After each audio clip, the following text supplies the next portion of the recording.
balita, pinaliwanag na Malacanang kung bakit namayat si Pangulong Bongbong Marcos sa programang Long Conversation ng One News. Sinabi ni Palace Press Officer Claire Castro na hindi palakain ng Pangulo mula nang madiagnose siyang may diverticulitis o yung impeksyon at pamabaga sa bahagi ng bituka. Okay, so hindi na daw siya palakain. Nung malaman na meron siyang diverticulitis, gano'n naman talaga. Pagka ikay nagkasakit, lalong-lalo na sa sikmura, minsan papasoft diet ka lang, minsan ano ka lang, steam lang. Marami ng bawal, tsaka may edad na to. Matanda na rin ito. So, hindi na rin namamalayo na magkasakit ito. 66 na to. Basta going 70 na din ito eh. So, ano na rin to. Marami na talagang ipinagbabawal dito. Ano pa sasabihin? Nag-iingat lang daw ang Pangulo para hindi bumalik ang kanyang sakit. Kumakalat ngayon sa social media mga post na nagtatanong kung nasaan ang Pangulo. May mga bali-balita rin na ospital umano si PBBM. Pero fake news yan ayon sa palasyo. Sasampan daw na reklamo sa DOJ sa susunod na linggo ang mga nagpapakalat nito.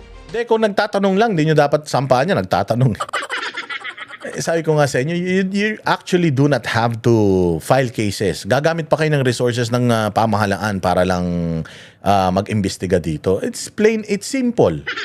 It is simple. Ang mga tao ang bumoto sa inyo, so you owe it to the people. You just show the people na is okay. Maglabas kayo ng medical bulletin, updated na medical bulletin. Tapos ang usapan. Kapag naglabas na kayo ng medical bulletin, tapos ang dami pa rin nagpapakalat ng mga balita, ayun, saka kayo magdemanda. Kaya lang wala pa kayong pruweba na pinakikita, tapos gusto niyo na magsampa ng demanda.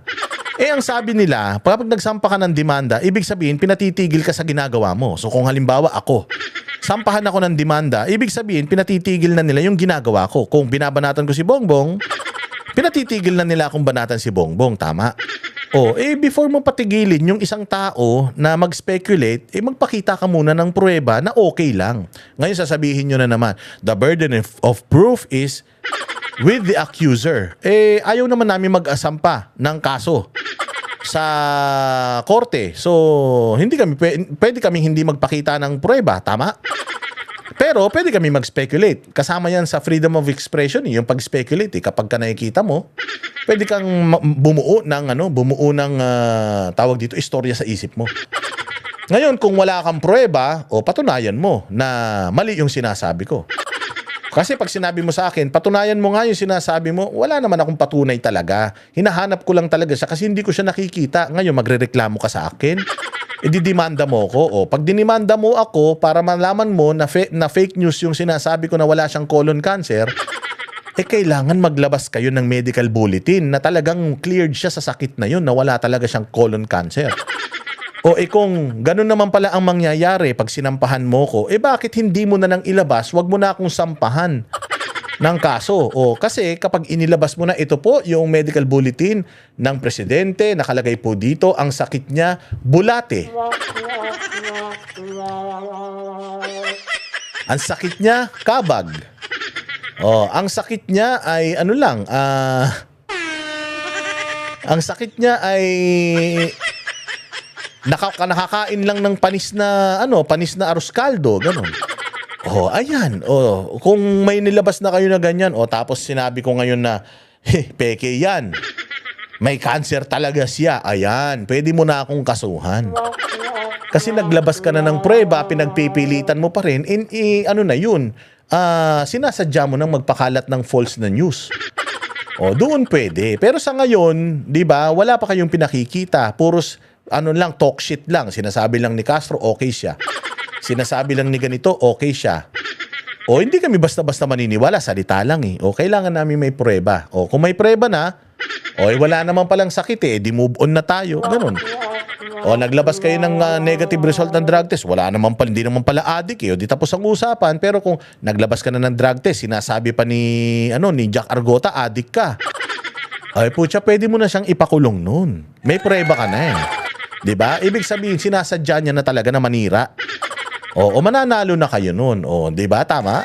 Yung talaga, sige, Maximum yung level ng kanyang pain. Ngayon, dahil sa sobrang... maximum daw yung level ng kanyang pain ngayon. Parang kanina, yung ini-interview mo, sabi niya okay lang siya. Oh, ayan sinabi niya dito, maximum yung level ng kanyang pain ngayon. Ulitin natin. Dahil sa sobrang naranasan niya, ayaw niya nang kumain ng sobra. Ayaw niya nang kumain ng, alam mo, yun, maaari pang sumakit yung kanyang tiyan. So, yun yung sinabi niya. Maximum level ba? Gusto ko lang ipakita ulit kung totoo ba na maximum level Para sa mga kababayan nagmamahal sa iyo, sir. Parang hindi naman. Kamusta po ang inyong kalusugan? Maayos man siya dyan. Ganun pa rin. Oh. Yun na nga, I'm struggling kasi ayoko tumaba ulit. Nawala na yung taba ko. Actually, yun ang sinasabi niya dito. Ayaw ko nang tumaba ulit. Nawala na yung tabako, ayaw ko nang tumaba. Pero dito sa interview ni Claire Castro, ang sinasabi niya, ayaw na niyang kumain kasi sasakit yung tiyan niya. Ano ba talaga totoo? Tangina kasi manloloko kayo pareho kung totoong ito yung proof of life niya. In-interview siya dito ni Claire Castro. Tinanong kung okay lang siya. Ang sabi niya, okay lang ako. Marami ng mga nawalang taba sa akin, ayaw ko nang kumain ng madami kasi ayaw kong bumalik yung taba ko. Ayaw mong bumalik yung taba mo. Tapos sa interview ni Claire Castro, matindi yung sakit na nararanasan mo kaya hindi ka na kumakain kasi ayaw mong sumakit yung tiyan mo. Sino nagsasabi sa inyong totoo? Baka babalik. So that's what I'm taking care of. But I want to... Yun daw yung inaalagaan niya According dito ang inaalagaan niya, that's what I'm taking care of, that's what I'm watching sa health ko is yung hindi na ako tumaba. Bakit dito sa report ni Claire Castro, ang sinasabi niya rito, ulitin natin ang sinasabi niya, sige, pasok. Mapapanood ang buong panayam kay Yusek Castro sa sa susunod na linggo ang mga nagpapakalat nito. Maximum yung level ng kanyang pain. Ngayon, dahil sa sobrang naranasan niya, ayaw niya nang kumain ng sobra. Ayaw niya nang kumain ng, alam mo, maaari pang sumakit yung kanyang tiyan. Di ba? Sinasabi ni BBM sa kanilang proof of life, ayaw niyang kumain ng madami kasi ayaw niya nang tumaba. Dito sa interview, ayaw niya nang kumain, sabi daw sa kanya, kasi masakit yung tiyan niya pag kumakain siya madami. Hindi ko alam kung tanga si Claire o bobo si Claire. O all of the above. Hindi niya ba naintindihan yung sinabi ni Bongbong sa kanya?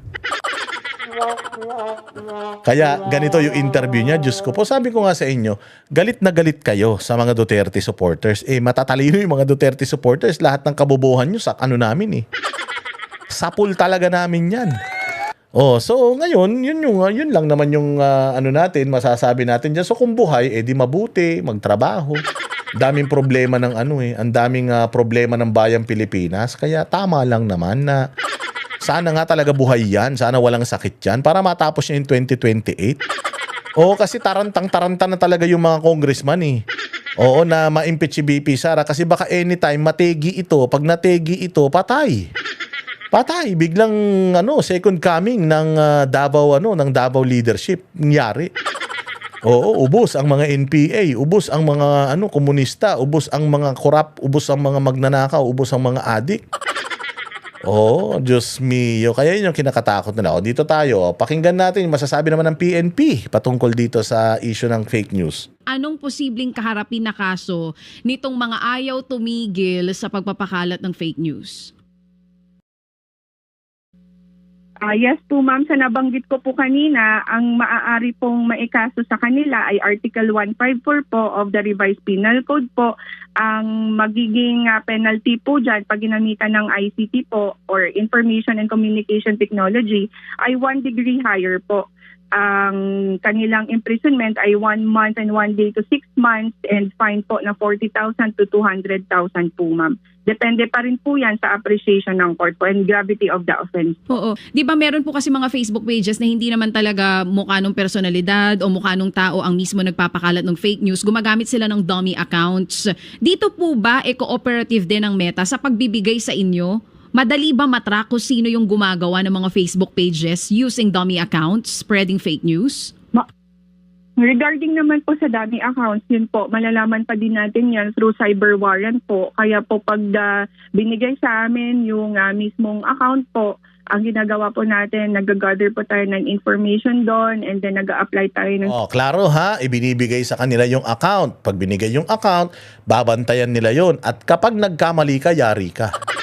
O siyempre, sino ba yung mga pinababantayan nila? O puros mga Duterte-aligned vloggers, content creators, and social media personalities yan.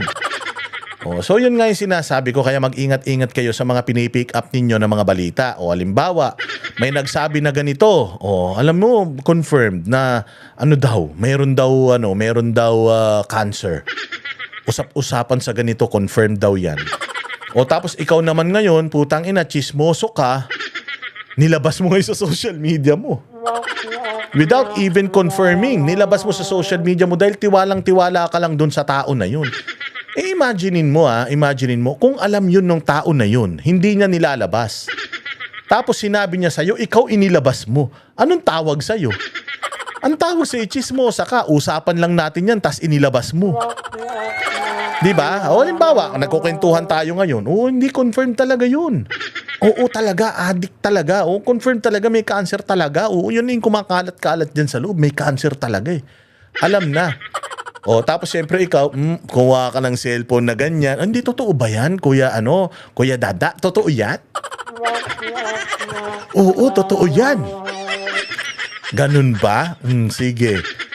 Tapos biglang kumuha ka ng cellphone, ipinost mo ngayon. Patay ka ngayon. Di ba?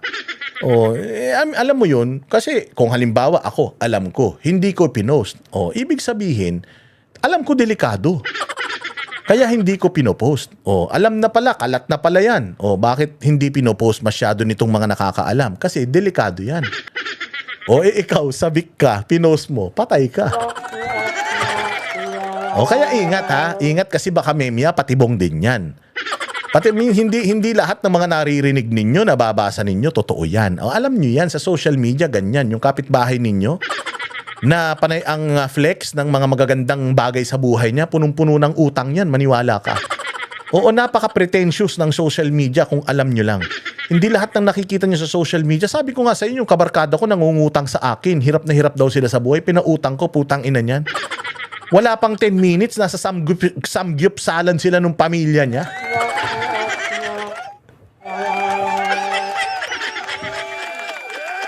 Totoo yan, mga bossing.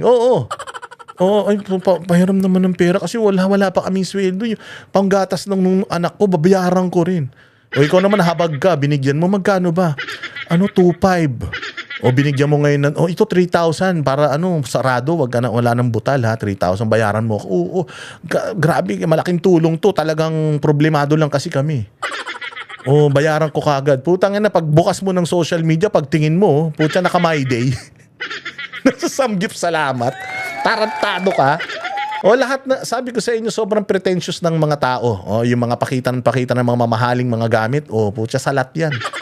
Yung mga mayayabang sa social media, travel ng travel, maniwala ka, putyang inang yan na kinakain yan, 7-Eleven.